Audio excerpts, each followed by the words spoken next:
Рубрика «Ведьмина кухня».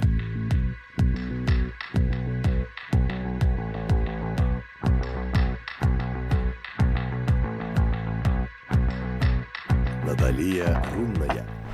Приветствую вас, друзья, на Ведьминой кухне. Хочу поделиться одним рецептиком, который очень хорошо снимает симптомы простуды. Бальзам.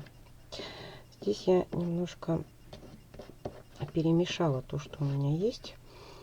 По отдельности оно тоже работает, но вместе получился очень интересный эффект. Обычный бальзам звездочка. Как вы знаете, это довольно резкий бальзамчик, но если его смешать немножко с любым внутренним жиром, то он действует гораздо более мягко, и его удобней наносить. Вообще, я вам хочу сказать, что лечить детишек от простуды достаточно сложно, потому что лекарства в них никоим образом не запихиваются. А вот намазать вы их можете в любом случае. Кроме того, я добавила еще кедровый бальзам сюда. Но если его нету, можно обойтись просто любым внутренним жиром. У меня барсучий, бывает еще свиной, медвежий. Это не важно. Главное, чтобы он был внутренной.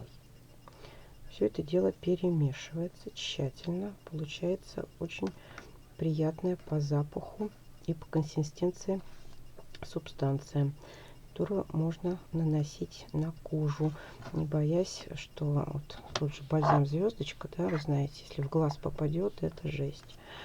Вот здесь наносится он гораздо более мягко, действует еще более сильно, чем просто бальзам звездочка, за счет того, что здесь добавлен еще внутренний жир плюс кедровый бальзам.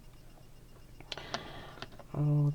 Детишек рекомендую лечить таким образом. Если появились первые симптомы простуды, намажьте им грудь и спину в области легких и обязательно пяточки.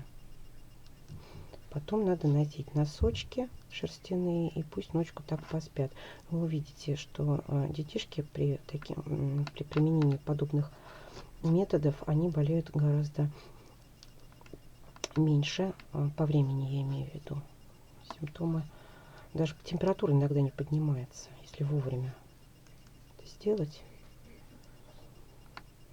У вас ребенок выздоровеет гораздо быстрее, если заболел простудным заболеванием. Пяточки на ночь и шерстяной носочек, грудь и спина.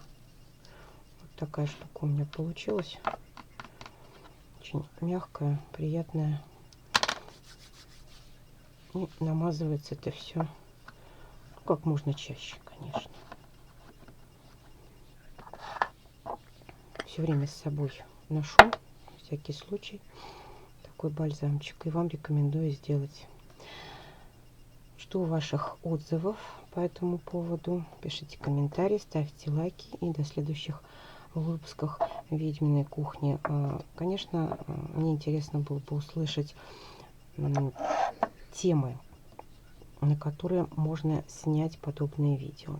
Если у вас есть вопросы, пишите мне в комментариях. Я попробую для вас сделать видео в помощь. Всем пока!